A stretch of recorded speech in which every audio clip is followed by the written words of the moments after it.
Hello, my dear students. This is your mentor, Dr. Sumita Thakur, and today we are going to discuss about ecology. That is the included in the fifth unit of 12th biology. As we have seen in the previous chapter that we are working on the 12th biology chapters, right? So here we are having today's new concept about the ecology. Okay. So here we are having a very important word, that is ecology. If we talk about the ecology, it is viewed as a interdisciplinary science which link physical, biological, and social sciences. Ecology provides the foundation for all our understandings of agriculture, forestry, and fisheries. If we talk about the today's scenario, we are facing many problems regarding the productivity, dwindling energy supply, population explosion, pollution, protection of animals, deforestation, land degradation, flood, conservation of bioresources, and many more. So, if we are having such kind of problems which are directly or indirectly linked with the ecology, we need to work on the solutions.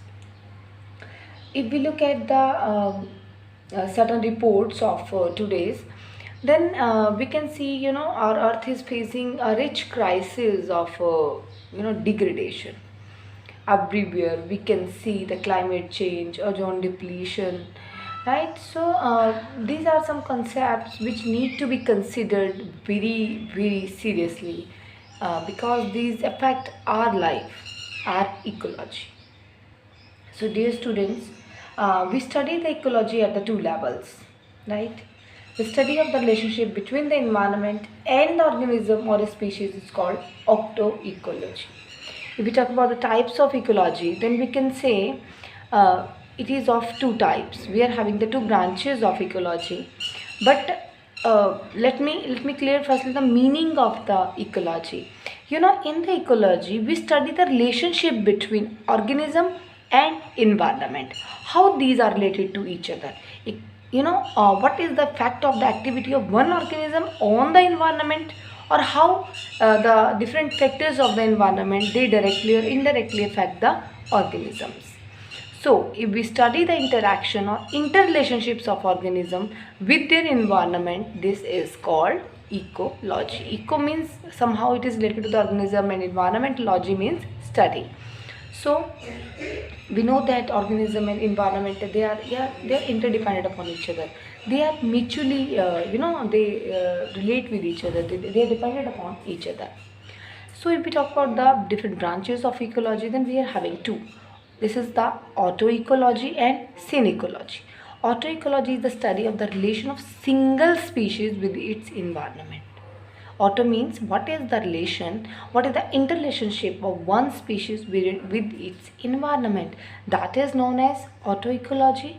And if we study the relation of the group of different species, means we are having in the autoecology we focus on the one species only, and in the synecology we study the relationship of different species with their environment. That is called synecology. Means autoecology one species and its interrelationship between with the environment, and synecology, in with this we study the group of species, many species with its in the context of its environment. So let us have some important terms of ecology. The father of ecology, Mr. Reiter, is known as the father of ecology, and this term ecology was coined by the E. Haeckel. Okay, Ernest Haeckel. The full name is Ernest Haeckel. And if we talk about the Indian ecology, then Professor Ramdev Mishra is the father of Indian ecology, and this term was first of all used by Warmick. Here we are having one another important scientist, that is the father of let me mention here, father of modern ecology. If we talk about the father of modern ecology, then G.E. Hutchinson is known as father of modern ecology. Okay, let me tell you something about Professor Ramdev Mishra, who is known as the father of Indian ecology. right? He was born on 26th August 1908, right? And he worked he worked in the research in the department of botany of BHU, Banaras Hindu University, Varanasi. Then he is a renowned teacher as well as a researcher.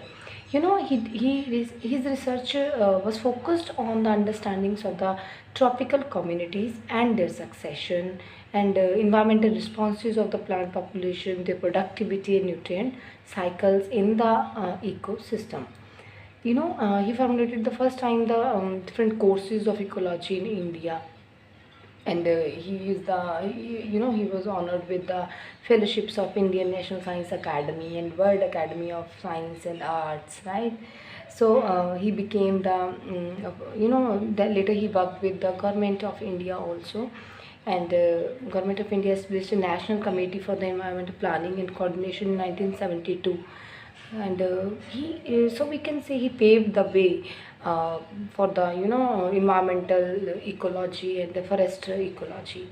So he was born on 1908, and he demise on 1998, right?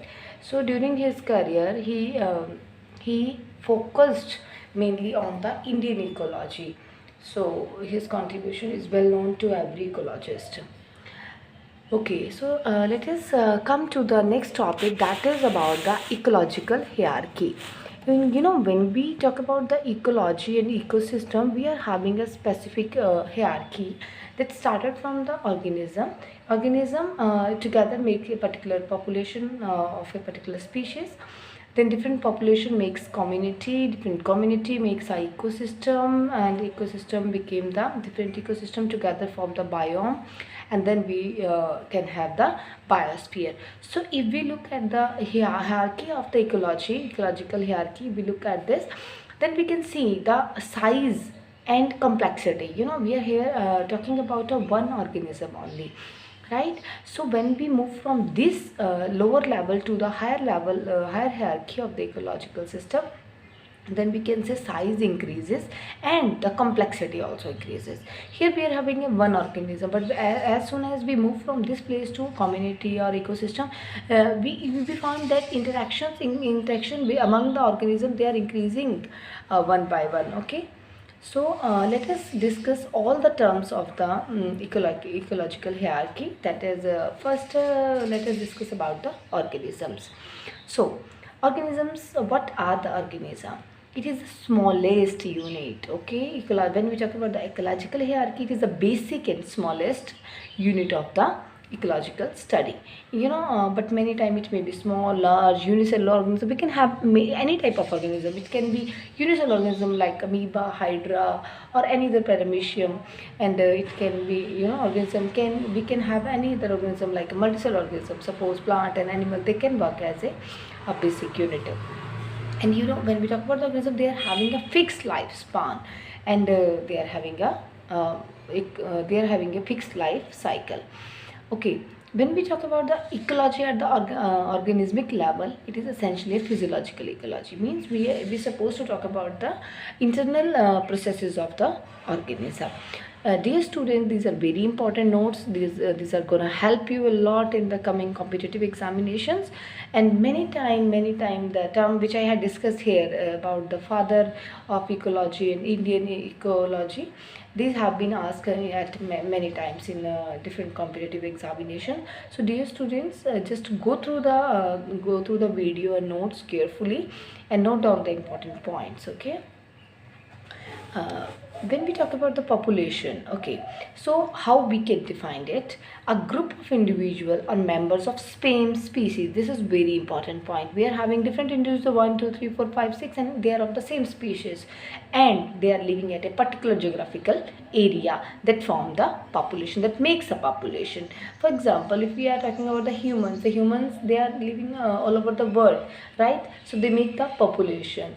Okay, if we talk about the cat and dog and cow, then the how many individuals are living in a particular geographical area in the Suppose we are having the area of 1 kilometer, 2 kilometer, then we can say कि how many numbers of individual are present there of one species, that makes the population of that species. Okay, so we can have different kind of population. These are local population or dam is बोलते हैं इन्हें हम. Dam is a subgroup of the population. So local population of the organism inhabiting a particular area. Here it is given Homo sapiens inhabiting hills or plains, right? So they form the different dams, right? If some peoples are hilly, if we talk about the hilly areas, if we talk about some hilly areas like Shimla, Ooty, right, तो वहाँ पर जो human species they are inhabiting that area, that forms the local population. And when we talk about the sister population, different population of the same species of organism which are found at different places are known as sister population. Means a local population found at the hilly area, and one local population is found at the plain area. Suppose people from the Himachal and different population from the Punjab or Haryana, and they together form the sister population. Okay, so sister population is the different population which are residing at different places. Then we are having the meta population. Meta population क्या होता है? Set of local population which are interconnected by the dispersing individual. Means people, individual, they are moving from one place to another place, but they are the part of local population. Then we can say a set of local, that is the individual make the set of population. And when they disperse from, suppose they disperse from Himachal to Punjab and Punjab to Haryana, but they are the part of, basically they were the part of the local population, then we can say these were the meta population. Next, let us discuss about the species. This is very important term. Many times it has been asked in the competitive examination, and many times students they get confused in the definition only. So dear students, don't get confused. Just have the clear-cut idea of the particular definition. So what is a species? Species is a basic unit of classification, right? We can have different kind of species, and this is how we can have the classification in the biosphere or in the ecosystem. So how would we define this species? We are having a group of similar individual, right? We are having the we talk about the humans. So human is a population, right? They form the particular population of a particular place. So if we are having 10 number of living organism, and they are similar, they are structurally similar, they are functionally similar, their behavior is somehow linked, and they interbreed among themselves. So how would we define? Group of living organisms similar in structure, function, behavior, and produced by similar parents. They have common gene pool and they can interbreed. This is very important word, interbreed. It makes differentiate the one species from another. So they can interbreed under natural conditions and reproductively isolated from other group of organisms. Again, this is very important. Reproductively isolated means organism, an individual of a particular species cannot interbreed with some other species in a natural way, right? So what is a species? Species means a group of individuals which can interbreed, right, and they are reproductively isolated from the other group of organism. We are having one group of organism, we are having second group of organism, and they can interbreed, but they cannot breed with each other naturally. Yes, artificially we can do some experiments and they can, but naturally it's not possible. And we are having some important terms which are related to the species. So these are look here. One is endemic species or endemism, right? Endemic species कौन सी होती हैं? The species which are found in a particular area. For example, kangaroos, we are having the idea that kangaroos are found in Australia only. So then kangaroo is the endemic to the Australia. Metasequoia is found only in the valley of China. So these are the specific species which are found in a particular area only. So these kind of species are called endemic species. Then we are having keystone species.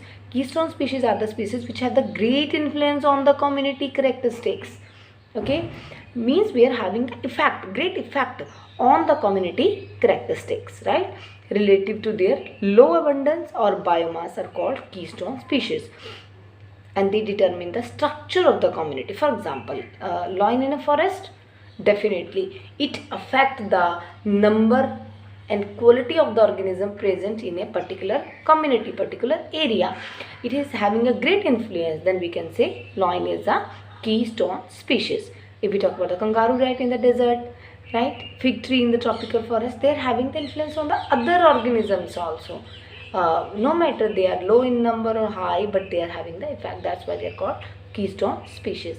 And next we are having critical link species. Means critical link species कौन सी species होती हैं?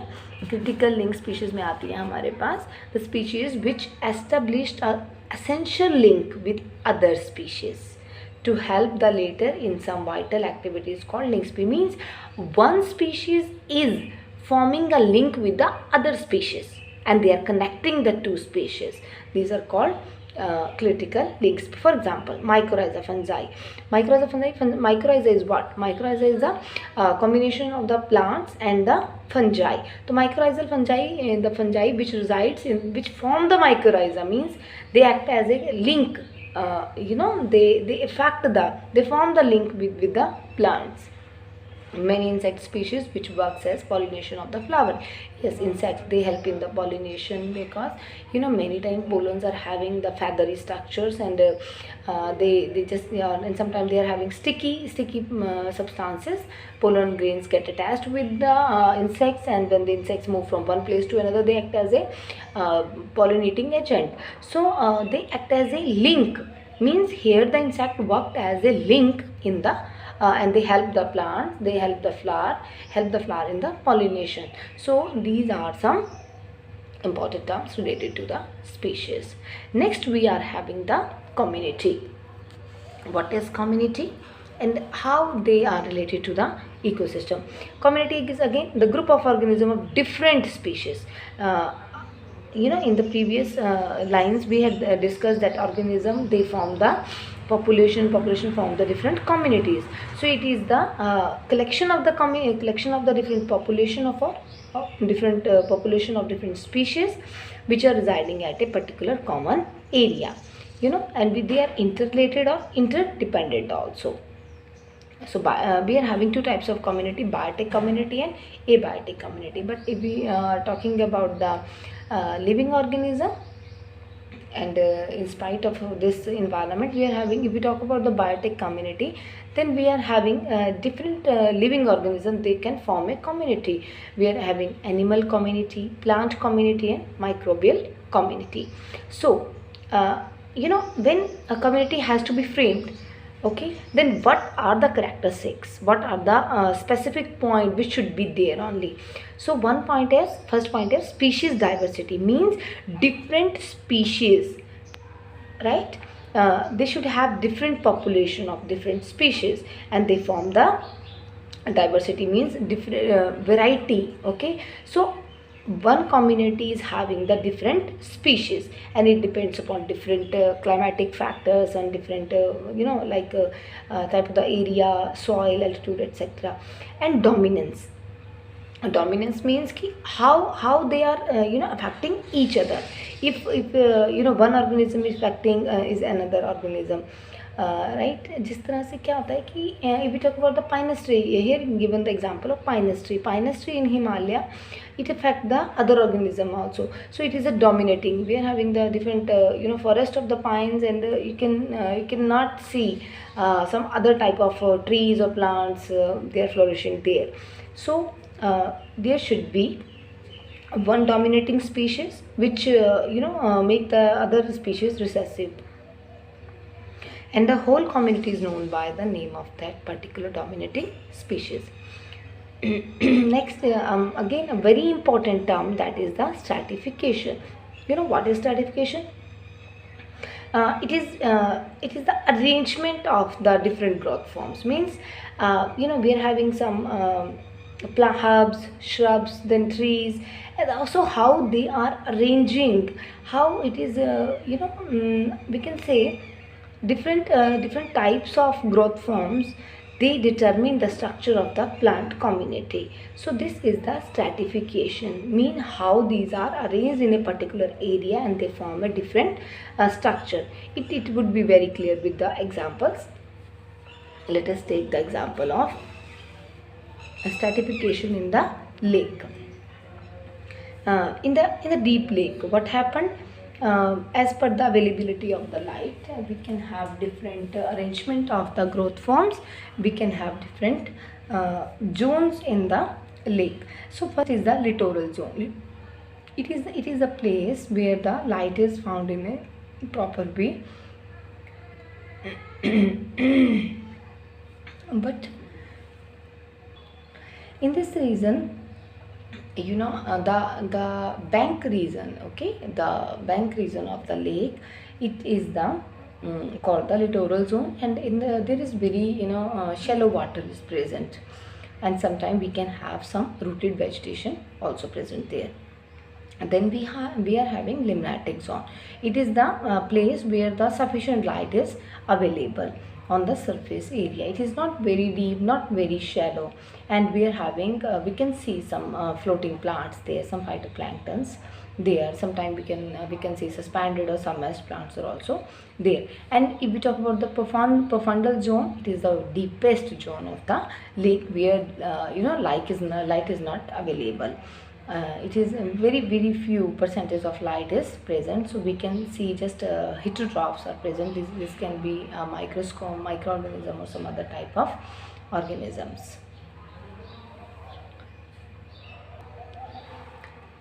You can see here, and this can be very clear with the diagram.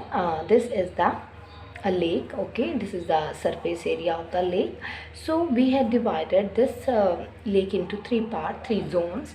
First one is littoral zone. So this is the zone, this is the bank area, this is the land area, okay. You can see this is a land area, and here we are having a lake, and this is the depth of the lake up to this point. So the side areas of the lake where the shallow water is present and rooted vegetation can be seen here. But when we talk about the limnatic zone, it is the place where the sufficient light is available on the surface and floating, submerged, and sometimes we are having suspended vegetation we can see here. After that, third part is profundal zone. Again, you can see here in the diagram, it is the deepest area of the lake, and we cannot have much vegetation in this area. Only the heterotrophs are present, okay. So this was the stratification in the lake. And if we talk about the stratification in the forest, okay, so the we can say the vertical arrangement of the plants in a particular forest, right, and it depends upon the availability of the light, how much light is present there, how much light is presenting there. So we can see, okay, so we can say if we look at a forest, then we can see the surface develop herbs and very small sized plant in a forest. They are suspended, they are laid down on the forest soil. So these are called the surface dwellers. So after the surface dwellers, we can have herbs, then undershrubs, shrubs, and trees. So this is the vertical arrangement. You can say it can be like this. It can be like this, like surface dweller. Then we can have herbs. Then size gonna increase, and it is the undershrubs, then shrubs, and then trees. Okay. So this is the vertical arrangement of the plants in the dense forest. And we can see the clear stratification in the tropical rainforest, and this is also called the multi-storied forest, okay. So that's all about the community and stratification. So dear students, we have gone through the topic of ecology, organism, community, population, and species. These are very important terms which have been asked many times in the competitive examination. So dear students, if you are going through these topics very carefully, then you don't need to look here and there for different kind of notes. I am going to provide you very specific, very clear-cut notes in my videos. So kindly like and share the channel, like and share the videos. Thank you so much. Good day.